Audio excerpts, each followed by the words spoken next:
Сәлем достар, сіздерге бүгін өте дәмді, өте қарапайым, кез келген үйдің дастарханында табылатын өнімдермен осындай керемет пирог жасап көрсетемін. Көп уақытыңызды алмайтын бұл пирогқа бір пиала сұйық май, кез келген варенье бір пиала, менде бұл жерде екі түрлі, айвадан және өріктен, және бір пиала шекер, бір пиала кәдімгі суыған шай, қара шай. Және үлкен бір жұмыртқа немесе кішкентай екі жұмыртқаны салып, бірінші жақсылап араластырып аламыз.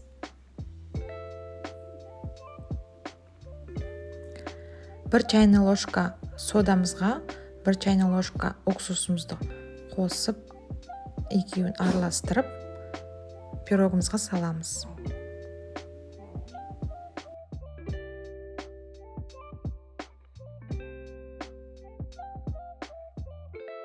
Содамызды салғаннан кейін пирогымызда осында реакция жүреді, көпіріп.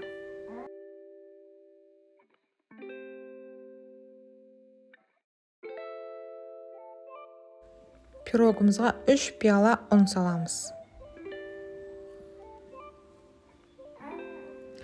Бір келкі масса болғанша жақсылап араластырып аламыз. Ұнымызды екіге бөліп саламыз, өзімізге оңай болу үшін.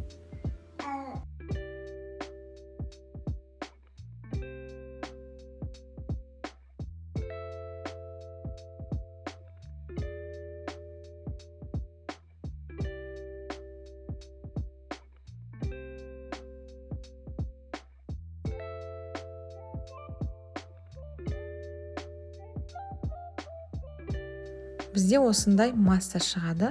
Пирогымыздың түсі, қамырымыздың түсі вареньямызға байланысты өзгереді.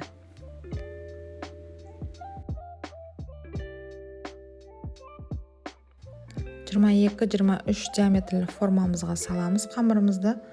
Пешімізді алдын ала 180 градусқа қыздырып алып, ең басында 15 минутта тек астыңғы бөлігін қосып, пирогымыз көтерілгенше пісіріп аламыз.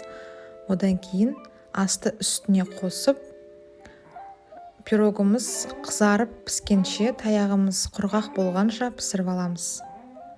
Менде 35-40 минуттай уақыт кетті.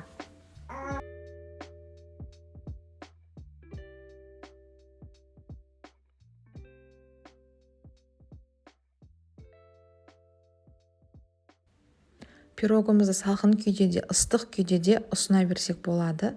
Өте дәмді болады.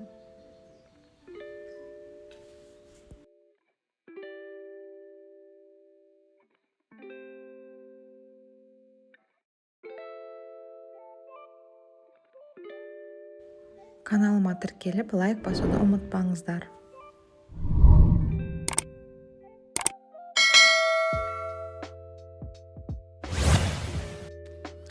Пештен шыға салысымен біз уже жартысын шаймен жеп алдық. Өте дәмді шыққан.